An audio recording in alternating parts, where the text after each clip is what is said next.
الشیطان الرجیم بسم اللہ الرحمن الرحیم وَإِذْ قَتَلْتُمْ نَفْسًا فَادَّارَأْتُمْ فِيهَا، اور وہ وقت یاد کرو جب تم نے ایک شخص کو قتل کر دیا تھا، اس کے بعد تم اس کا الزام ایک دوسرے پر در رہے تھے۔ واقعے کو دو حصوں میں اللہ رب العزت نے تقسیم فرمایا ہے۔ دوسرے حصے کو، جس میں گائے کے ذبح کرنے کا معاملہ ہے، پہلے ذکر فرمایا ہے تاکہ گائے کے ذبح کرنے کے حوالے سے جو ان کی کوتاہیاں اور غلطیاں ہوئی ہیں وہ بھی نمایاں ہو سکیں، اور پہلے حصے کو جو قتل کیا اور جس کی وجہ سے گائے کو ذبح کرنے کی ضرورت پیش آئی، اس حصے کو بعد میں ذکر کیا۔ تو گویا کہ دو الگ الگ غلطیاں ان کی نمایاں ہوئی ہیں، ایک تو قتل کیا اور دوسرا گائے کے ذبح کے حوالے سے جو حیل و حجت کی، دونوں نمایاں ہوں۔ تو دوسرے حصے کا یہاں پر تذکرہ ہے واللہ مخرج ما کنتم تکتمون، اور اللہ تعالیٰ اس راز کو نکال باہر کرنے والے تھے جس کو تم چھپائے ہوئے تھے۔ فَقُلْنَا اضْرِبُوهُ بِبَعْضِهَا، چنانچہ ہم نے کہا کہ مقتول کو اس گائے کا کوئی حصہ مارو۔ كَذَلِكَ يُحْيِي اللَّهُ الْمَوْتَى، اسی طرح اللہ تعالی مردوں کو زندہ کرتے ہیں۔ وَيُرِيكُمْ آيَاتِهِ لَعَلَّكُمْ تَعْقِلُونَ، اور تم کو اپنی قدرت کی نشانیاں دکھاتے ہیں تاکہ تم سمجھ سکو۔ ان دو آیات میں دو باتیں ہمارے لیے سمجھنے کی ہیں۔ ایک بات تو یہ ہے کہ حضرت موسیٰ علیہ السلام کی موجودگی میں بنی اسرائیل کے سامنے اس مردے کو، مقتول کو زندہ کیا، اور زندہ کرنے کے بعد خود اللہ تعالیٰ نے اس طرف اشارہ کیا ہے کہ كَذَلِكَ يُحْيِي اللَّهُ الْمَوْتَى، اللہ تعالیٰ ایسے ہی اس کے بعد قیامت میں مردوں کو زندہ کریں گے، کہ لوگ اپنی آنکھوں سے مشاہدہ کر لیں کہ مردے زندہ ہو سکتے ہیں۔ یہ کوئی ایسی چیز نہیں ہے کہ جس کو تسلیم نہ کیا جائے۔ چنانچہ یہ بھی واقعہ یہاں پر موجود ہے کہ وہ زندہ ہوا، زندہ ہونے کے بعد اس نے بات بتائی، بات بتانے کے بعد دوبارہ پھر وہ اپنی پہلی حالت میں چلا گیا۔ اسی واقعے میں پیچھے گزرا ہے ثُمَّ بَعَثْنَاكُم مِّن بَعْدِ مَوْتِكُمْ، وہ 70 آدمی بنی اسرائیل کے جو حضرت موسیٰ علیہ السلام کے ساتھ گئے تھے، اور وہ کہتے تھے کہ اللہ تعالیٰ خود ہمیں کہیں کہ تورات میں نے ہی نازل کی ہے، تو وہ اللہ تعالیٰ کی تجلی کتاب نہ لا کر مر گئے، تو اللہ تعالیٰ نے پھر ان کو زندہ کر دیا اور زندگی عطا فرما دی، اور وہ تو بعد میں دیر تک زندہ بھی رہے، اپنی طبی موت تک زندہ رہے۔ اور اسی طرح حضرت ابراہیم علیہ السلام کا وہ واقعہ بھی قرآن پاک میں ہی منقول ہے کہ انہوں نے پوچھا تھا کہ اللہ یقین تو ہے کہ آپ مردوں کو زندہ کریں گے،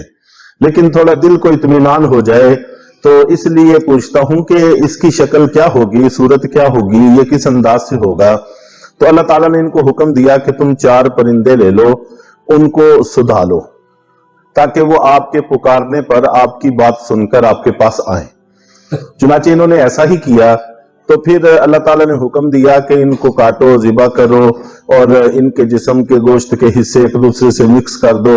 اور ان کو مشترکہ طور پر 4 حصوں میں تقسیم کر کے مختلف پہاڑیوں کی چوٹیوں پہ رکھ دو، پھر تم ان کو پکارو۔ چنانچہ ایسا ہی کیا، اور وہ پھر زندہ ہو کر صحیح سالم وہ حضرت ابراہیم علیہ السلام کے پاس پہنچ گئے۔ تو اس طرح کے واقعات بتلا کر اللہ تعالیٰ نے بتایا ہے کہ قیامت والے دن زندہ ہونا ہوگا، اور اس وقت پھر اپنے اعمال کی جزا اور سزا انسان کو بھگتنا پڑے گی۔ اور دوسری اہم بات یہ ہے کہ آیا اس طرح سے اگر کوئی مقتول مجرم کے متعلق بتا دے کہ فلاں مجرم ہے، فلاں نے مجھے قتل کیا ہے، تو یہ حجت اور دلیل سمجھا جائے گا؟ آیا قاتل کی نشاندہی صحیح ہو جائے گی اور قاتل کو سزا دی جا سکتی ہے ایسے؟ تو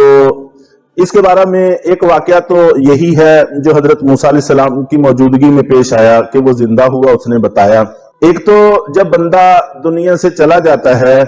پھر صرف وقتی طور پر زندہ ہوا اور بتا کر مر جائے گا، وہ آخرت دیکھ چکا ہے، اس کے بارے میں یہ امکان نہیں ہوتا کہ وہ جھوٹ بولے گا۔ تو اس نے بتایا، اور بتانے کے بعد وہ دنیا سے چلا گیا۔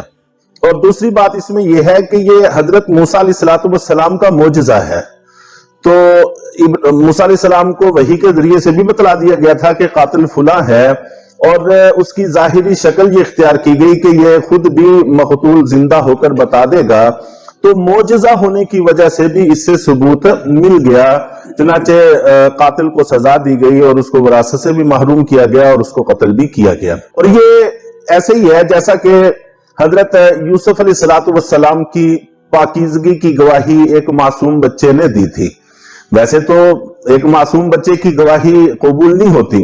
لیکن وہاں پر معجزانہ طور پر ایسا بچہ بولا کہ جو عام طور پر نہیں بولا کرتا، اتنی عمر میں بچہ بات نہیں کر سکتا، تو اس نے صاف بات کی اور سب نے سنی، سب نے دیکھا، تو یہ معجزے کے طور پر ایسی باتیں دلیل اور حجت بن جاتی ہیں۔ نبی پاک صلی اللہ علیہ وسلم کے زمانے میں بھی واقعہ پیش آیا۔ حضرت انس رضی اللہ تعالیٰ عنہ نقل کرتے ہیں کہ ایک یہودی نے ایک باندی کو قتل کر دیا، اور قتل بھی اس انداز سے کیا کہ اس کا سر ایک پتھر پہ رکھ کے دوسرا پتھر اس پر مار کر اس کے سر کو کچل دیا، اور پھر اس کے پاس جو کچھ سامان تھا وہ چھین کر فرار ہو گیا۔ بعد میں نبی پاک صلی اللہ علیہ وسلم تک اس کی خبر پہنچی تو آپ نے فرمایا اسی مقتول باندی سے پوچھو کہ اس کو کس نے قتل کیا ہے۔ چنانچہ اس کے سامنے نام دہرائے گئے اور نام لیتے جاتے تھے، اور وہ نفی میں سر سے اشارہ کرتی جاتی تھی، حالانکہ وہ مقتول ہے، کچلا ہوا سر ہے، لیکن وہ نفی میں سر ہلاتی رہی، یہاں تک کہ پھر جب اس یہودی کا تذکرہ آیا تو اس نے ہاں میں سر ہلایا، تو اس یہودی کو گرفتار کر لیا گیا، پکڑ لیا گیا، اور اس سے پوچھ گچھ کی، اور اس نے اس بات کو تسلیم بھی کیا، اور اس کے بعد اس کو بھی یہی سزا دی گئی کہ اس کا سر ایک پتھر پہ رکھ کے دوسرے پتھر سے کچلا گیا۔ تو مدینہ منورہ کا یہ واقعہ ہے۔ تو اس طرح سے مقتول معجزانہ طور پر ثبوت کا سبب بن جاتا ہے اس کا کہنا۔ اور آج کل کچھ وظائف بھی ایسے ہیں جو کتابوں میں منقول ہیں کہ اگر کوئی آدمی قتل ہو گیا ہے تو وہ وظیفہ کیا جائے تو وہ خواب میں آ کر بتلا دیتا ہے کہ مجھے فلاں نے قتل کیا ہے۔ تو اس طرح کی چیزیں یوں کہہ لیں کہ ایک سراغ کے طور پر کام دے سکتی ہیں، اور پھر تفتیش کی جائے، تحقیق کی جائے، اگر تحقیق سے ثابت ہو جائے تو بہت اچھا، وگرنہ ہمارے خواب یہ حیل و حجت نہیں ہے، اس لیے کہ اس میں غلطی کا امکان بہت زیادہ ہے، اور نبی کا خواب وہی ہوتا ہے، عام امتی کا خواب وہی نہیں ہوتا، اس میں غلطی کا امکان بہت زیادہ ہوتا ہے، تو اس لیے ہمارے خواب یہ حجت نہیں بنتے اور اس سے جرم ثابت نہیں ہوتا۔ تو اس لیے